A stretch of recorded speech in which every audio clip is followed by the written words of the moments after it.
નમસ્કાર મિત્રો, સ્વાગત છે તમારું મારું યુટ્યુબ ચેનલમાં Mehul Mavani education and culture. મિત્રો, આજે આપણે આ વિડીયોમાં જોઈશું ધોરણ 7 વિષય સંસ્કૃત સેકન્ડ સેમિસ્ટર એટલે કે દ્વિતીય સત્રના એકમ બીજો વાર્તાલાપઃ આ એકમના સ્વાધ્યાય અંગે આપણે આ વિડીયોમાં ચર્ચા કરીશું. જો મિત્રો તમે આ ચેનલ ઉપર નવા હો, મારી ચેનલ ઉપર નવા હો, તો પ્લીઝ ચેનલને સબસ્ક્રાઇબ કરજો, એટલે કે નીચે આપેલું સબસ્ક્રાઇબનું લાલ બટન દબાવી ચેનલને સબસ્ક્રાઇબ જરૂરથી કરજો, જેથી નવા વિડીયો લઈને આવું તો તમારા સુધી ઝડપથી પહોંચી શકું. તો મિત્રો, શરૂ કરીએ આ એકમનું, એટલે કે એકમ 2 વાર્તાલાપનું સ્વાધ્યાય. મિત્રો, તમે વાર્તાલાપ એકમ શીખ્યા હશો, સમજ્યા હશો, વાંચ્યો હશે. તો તેમાં આપણા રોજિંદા જીવનના ઘરે ભોજન સમય જે આપણે નાના નાના વાક્યો છે તે કેવી રીતના બોલવા તેનો સુંદર સંવાદ અહીં ભાવેશ અને ચેતના નામના બંને ભાઈ બહેનો દ્વારા આપણને આપવામાં આવ્યો છે, જેથી કરીને આપણે સંસ્કૃત બોલવામાં અને સમજવામાં આપણો આત્મવિશ્વાસ વધે તે માટે આ વાર્તાલાપ એકમ આપણે અહીં મૂકેલો છે, જે તમે શીખ્યા હશો. ત્યારબાદ મિત્રો જોઈએ આ એકમનું સ્વાધ્યાય. તો મિત્રો, આ વિડીયો શરૂ કરતા પહેલાં જો તમને આ વિડીયો ગમે તો શેર કરજો, લાઈક કરજો અને અગત્યનું સબસ્ક્રાઇબ જરૂર કરજો. શરૂ કરીએ એકમ 2 વાર્તાલાપનું સ્વાધ્યાય. પ્રશ્ન પહેલો. મિત્રો, અહીં પ્રશ્ન પહેલો આપ્યો છે, નીચે આપેલા ઉદાહરણ અનુસાર વાક્યો બનાવો. અહીં આપણને એક ઉદાહરણ આપ્યું છે, તે અનુસાર આપણે બાકીના 5 વાક્યો આપેલા શબ્દોમાંનો ઉપયોગ કરીને બનાવવાના છે. જોઈએ. ઉદાહરણ છે મિત્રો, ભોજનમ સિદ્ધમ એવમ અસ્તિ. હવે આપણે ભોજનમની જગ્યાએ ચિત્રમ શબ્દ, દાલમ શબ્દ, વ્યજનમ શબ્દ, ચાયમ શબ્દ અને ઓદનમ શબ્દનો ઉપયોગ કરી અન્ય વાક્યો બનાવવાના છે. જોઈએ. તો પહેલો શબ્દ છે ચિત્રમ. તો ચિત્રમ ઉપરથી વાક્ય બનશે મિત્રો, ચિત્રમ સિદ્ધમ એવમ અસ્તિ. હવે તમને થશે કે ઉપરનો શબ્દમાં ચિત્રમમાં પાછળ મ ખોડો કરેલો છે અને જ્યારે શબ્દને વાક્યમાં ઉપયોગ કર્યો ત્યારે ઉપર ટપકું એટલે કે અનુસ્વાર મૂકેલું છે. તો મિત્રો, ખાસ યાદ રાખજો, જ્યારે શબ્દ એકલો લખવાનો થાય ત્યારે જો એમાં અનુસ્વાર એટલે કે મનો ઉચ્ચાર થતો હોય અથવા નનો ઉચ્ચાર, તો શબ્દ એકલો હોય અથવા તો એ શબ્દની પાછળના શબ્દના શરૂઆત સ્વરથી થતી હોય તો આપણે મખોડો મૂકીશું. પરંતુ એ શબ્દ જ્યારે વાક્યમાં ઉપયોગ કરીએ ત્યારે તેના પાછળના શબ્દની શરૂઆત સ્વરથી ના થતી હોય, વ્યંજનથી થતી હોય. ઉદાહરણ તરીકે તમે અહીંયા જુઓ છો, ચિત્રમ શબ્દની પાછળ છે સિદ્ધમ એટલે કે સ આવ્યો, જે વ્યંજન છે સ, એટલા માટે આપણે મ મૂકેલો નથી, તેની જગ્યાએ અનુસ્વાર એટલે કે ટપકું કરેલું છે. તો જ્યારે જ્યારે પણ તમે મનો ઉપયોગ કરો, અનુસ્વારનો ઉપયોગ કરો, તો આ એક મુદ્દો ધ્યાન રાખજો. આગળ વધીએ.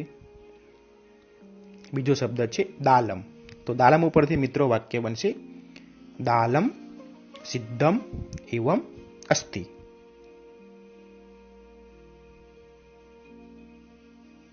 ત્રીજો શબ્દ છે વ્યજનમ. તો વ્યજનમ ઉપરથી વાક્ય બનશે, વ્યજનમ સિદ્ધમ એવમ અસ્તિ. હવે સિદ્ધમની પાછળ મ કરેલો છે, કારણ કે એની પાછળ શબ્દ એવ આવે છે, એ સ્વર છે, માટે સિદ્ધમ શબ્દની પાછળ આપણે મ ખોડો કરેલો છે, અનુસ્વાર મૂકેલ નથી. પ્રશ્ન 4 જોઈએ. ચાયમ. તો ચાયમ શબ્દ ઉપરથી વાક્ય બનશે, ચાયમ સિદ્ધમ એવમ અસ્તિ. પાંચમો અને છેલ્લો શબ્દ છે ઓદનમ. ઓદનમ ઉપરથી શબ્દ બનશે, ઓદનમ સિદ્ધમ એવમ અસ્તિ. તો મિત્રો, આ રીતે આપણે ઉદાહરણ પ્રમાણે વાક્યો સુંદર રીતે બનાવતા શીખી ગયા છીએ. આગળ વધીએ. પ્રશ્ન 2 આપ્યો છે મિત્રો. પ્રશ્ન 2 ની સૂચના છે, નીચે આપેલા ઉદાહરણ અનુસાર વાક્યો બનાવો. અહીં મિત્રો આપણને એક ઉદાહરણ આપ્યું છે, તે પ્રમાણે આપણે બાકીના 4 વાક્યો આપેલા શબ્દોનો ઉપયોગ કરીને બનાવવાના છે. જોઈએ તો મિત્રો ઉદાહરણ છે કિંચિત તક્રમ આવશ્યકમ. અહીં તક્રમ શબ્દ ઉપરથી આ વાક્ય બનાવેલું છે. હવે બાકીના શબ્દો આપણને કૌંસમાં આપ્યા છે, તે જોઈ તે પ્રમાણે વાક્ય બનાવીએ. તો પહેલો શબ્દ છે દુગ્ધમ. તો દુગ્ધમ ઉપરથી વાક્ય બનશે કિંચિત દુગ્ધમ આવશ્યકમ.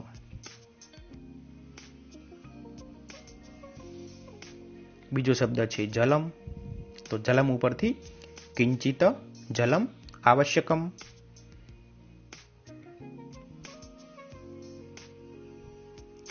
ત્રીજો શબ્દ છે પાયસમ. પાયસમનો અર્થ થશે ખીર. કિંચિત પાયસમ આવશ્યકમ.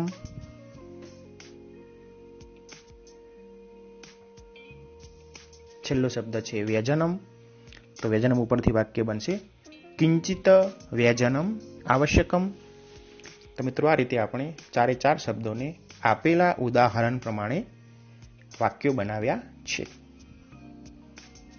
આગળ વધીએ. પ્રશ્ન 3.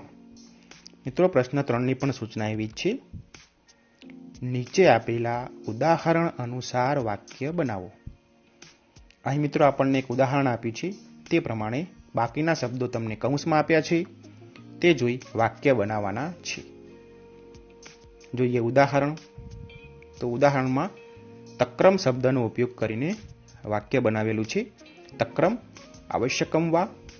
તમારા પુસ્તકમાં પૂર્ણવિરામ મૂકેલું છે ઉદાહરણમાં, પણ ખરેખર ત્યાં પ્રશ્નાર્થ આવે છે. આપણે પ્રશ્નાર્થ સમજીશું. ઉદાહરણમાં આવશ્યકમ વા પછી પૂર્ણવિરામ છે, જે ખરેખર પ્રશ્નાર્થ ચિહ્ન આવે. આપણે પ્રશ્નાર્થ સમજીને જ વાક્ય બનાવવાના છે. જોઈએ હવે બાકીના વાક્યો. તો પહેલો શબ્દ છે વ્યજનમ. તો વ્યજનમ ઉપરથી વાક્ય બનશે વ્યજનમ આવશ્યકમ વા. બીજો શબ્દ છે દુગ્ધમ. તો દુગ્ધમ ઉપરથી વાક્ય બનશે દુગ્ધમ આવશ્યકમ વા. પછીનો શબ્દ છે ઓદનમ. તો ઓદનમ ઉપરથી વાક્ય બનશે ઓદનમ આવશ્યકમ વા.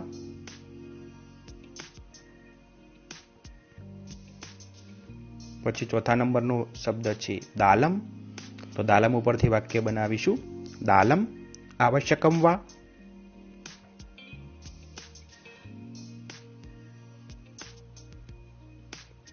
પાંચમો શબ્દ છે અવલેહ.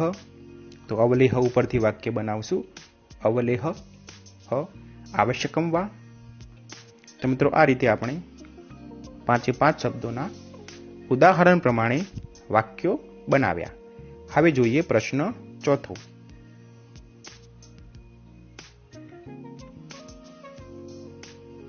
પ્રશ્ન 4 છે મિત્રો, વિચારીને સંવાદ તૈયાર કરો. અહીં આપણા એકમમાં જેમ ભાવેશ અને ચેતના બંને ભાઈ બહેનનો સંવાદ છે, તેમ અહીં માતા અને પુત્રીનો સંવાદ મૂકેલો છે. એમાં અમુક સંવાદો આપણે પોતાની રીતે મૂકીને સંવાદ તૈયાર કરવાનો છે. આપણે આપણા પુસ્તકનો ઉપયોગ કરીને આપેલા એકમના આધારે સુંદર રીતે આપણે આ સંવાદ તૈયાર કરીશું. જોઈએ તો પહેલું વાક્ય છે માતા. માતા કહે ઉપવિશતુ જલમ સ્વીકરોતુ.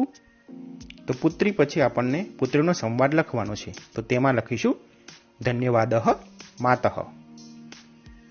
પછી માતા સ્વીકરોતુ, પછી પુત્રી કહે ધન્યવાદઃ. પછી આપણે સંવાદ લખવાનો છે, તો તેમાં લખીશું ઇદાનીમ ભોજનમ આવશ્યકમ. તો માતા કહે છે કિંચિત તક્રમ. પછી સંવાદ આપણે લખવાનો છે, તો તેમાં લખીશું આવશ્યકમ વા. પછી પુત્રી કહે છે દદાતુ, એટલે કે આપો.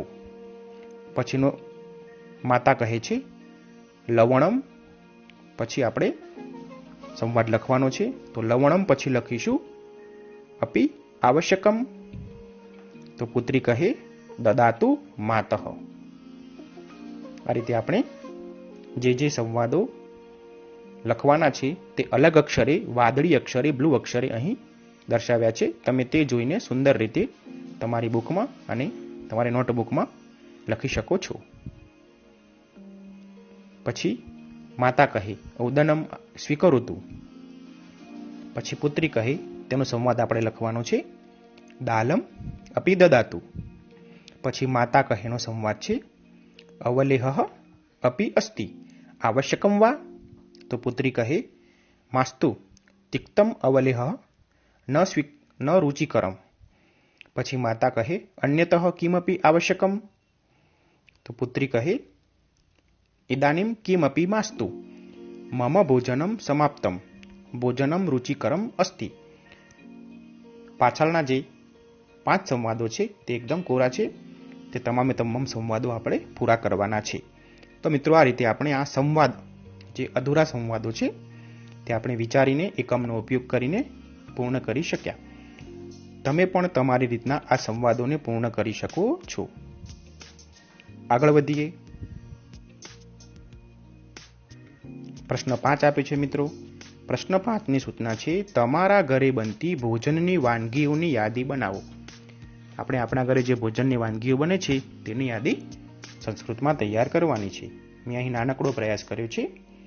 જો તમને એ સિવાય પણ નવા શબ્દો આવડતા હોય તો તે ઉમેરીને તમે બનાવી શકો છો.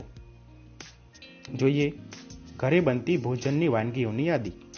પહેલી છે રોટિકા એટલે રોટી, વ્યંજનમ એટલે શાક, મોદકઃ એટલે લાડુ, અવલેહ એટલે અથાણું, ઓદનમ એટલે ભાત, દાલમ એટલે દાળ અને પાયસમ એટલે ખીર.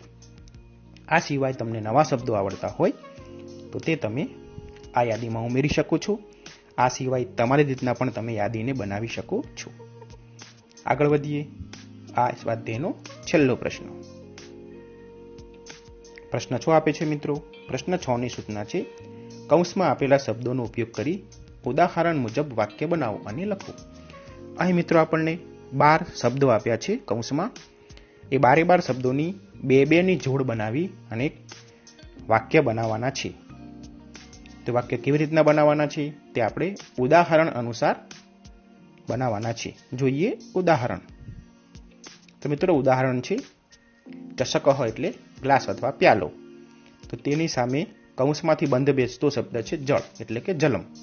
તો ચષક અને જલમ શબ્દનો ઉપયોગ કરી આપણે વાક્યને અસ્તિ અને નાસ્તિનો ઉપયોગ કરી વાક્ય પૂર્ણ કરવાનું છે. તો વાક્ય બનશે ચષક અસ્તિ જલમ નાસ્તિ. એટલે કે ગ્લાસ અથવા પ્યાલો છે, પાણી નથી. હવે આ રીતના બાકીના વધેલા 10 શબ્દોની 2-2ની જોડ બનાવી અને અર્થપૂર્ણ વાક્ય બનાવવાનું છે. યાદ રાખજો, અર્થપૂર્ણ વાક્ય બનાવવાનું છે. જોઈએ તો પહેલું વાક્ય, પહેલી જોડી બનશે સ્થાલિકા અને ભોજનમ. તો તેની ઉપરથી વાક્ય બનશે સ્થાલિકા અસ્તિ ભોજનમ નાસ્તિ.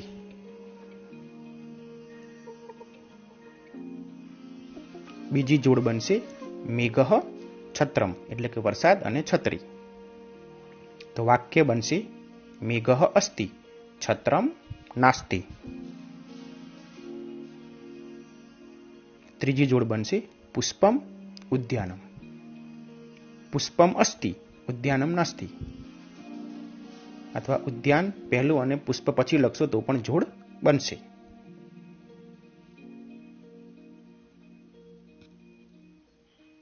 ચોથું વાક્ય જોઈએ, વૃક્ષ ફલમ. તો વાક્ય બનશે વૃક્ષ અસ્તિ ફલમ નાસ્તિ.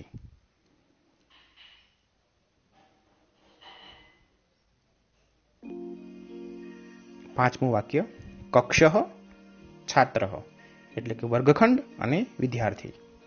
તો તેની ઉપરથી વાક્ય બનશે કક્ષ અસ્તિ છાત્રમ નાસ્તિ. વિદ્યાર્થી વર્ગખંડ છે, વિદ્યાર્થી નથી. તો મિત્રો, આ રીતે આપણે તમામ શબ્દોની જોડ બનાવી અને વ્યવસ્થિત અર્થપૂર્ણ વાક્ય બનાવી શકીએ છીએ.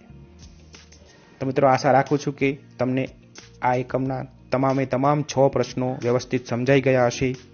જો મિત્રો તમને આ વિડીયો ગમ્યો હોય, માહિતી ગમી હોય, પ્રશ્નોના ઉત્તરો ગમ્યા હોય તો પ્લીઝ ચેનલને શેર કરજો, અન્ય મિત્રો સુધી પહોંચાડજો અને લાઈક અવશ્ય કરજો અને સૌથી અગત્યનું એવું સબસ્ક્રાઇબનું લાલ બટન દબાવી ચેનલને સબસ્ક્રાઇબ અવશ્ય કરજો. તમારો આભાર.